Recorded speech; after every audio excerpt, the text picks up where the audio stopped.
Prairie Day.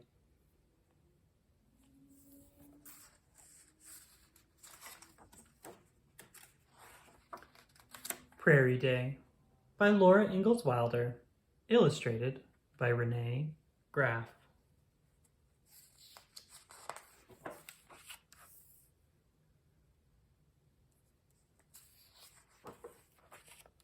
Once upon a time, a little girl named Laura, her pa and her ma, her big sister Mary, her baby sister Carrie, and their good old bulldog Jack headed west in their covered wagon for the prairie.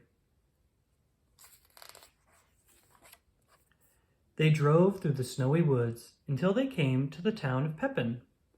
Pa went inside the store to trade his furs for things they would need on their journey.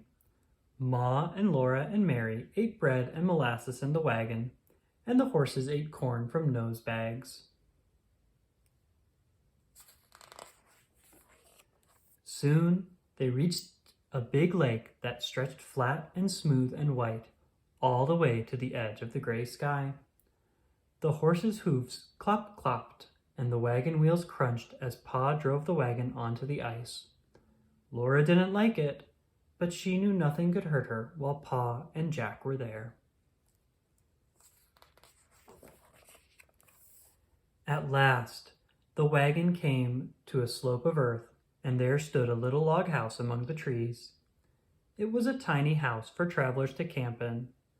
That night, Laura and Mary and Ma and baby Carrie slept in front of the fire, while Pa slept outside to guard the wagon and the horses.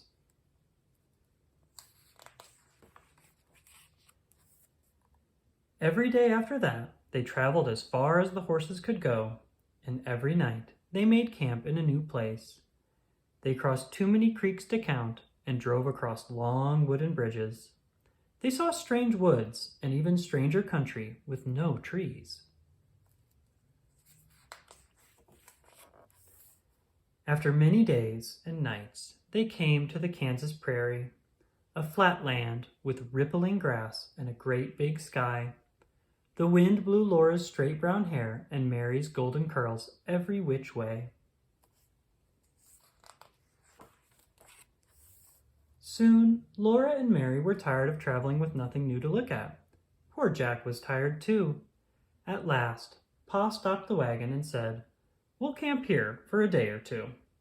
He unharnessed the horses, and they rolled back and forth and over until the feeling of the harness was all gone from their backs.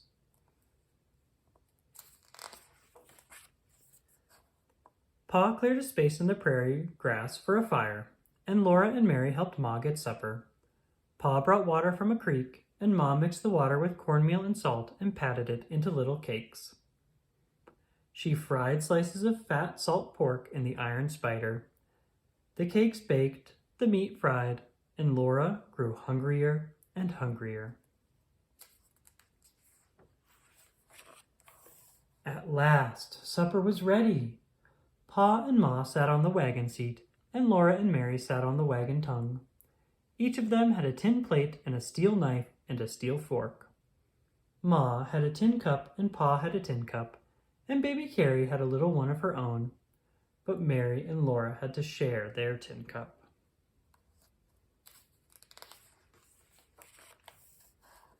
While they were eating supper, the prairie became dark and still, and soon it was past bedtime. Mary and Laura put on their long nightgowns, said their prayers, and crawled into their little bed in the wagon. The next morning, they all sat on the clean grass and ate pancakes with bacon and molasses. All around them, tiny birds were singing and swinging in tiny voices. "Dickie, Dickie," Laura called to them. "Eat your breakfast, Laura," Ma said. "You must mind your manners, even if we are 100 miles from anywhere." After everything in the camp was tidy, Pa went hunting, and Laura and Mary went exploring. It was fun to run through the tall grass, in the sunshine and the wind. There were huge rabbits, and tiny dicky birds everywhere, and little brown-striped gophers. Mary and Laura wanted to catch a gopher to take to Ma. Laura ran and couldn't catch one. They took some flowers to Ma instead of a gopher. Before long, the sun was low, and Pa was coming across the prairie. Laura jumped up and ran to him, and hippity-hopped through the tall grass beside him. That night, after supper, Pa's fiddle sang in the starlight. The large bright stars hung down from the sky, and Laura thought the stars might be singing too. Soon it was time for little girls to be in bed, so Ma tied on their nightcaps and tucked them into bed. Tomorrow they must be on their way again to find their new little house on the prairie.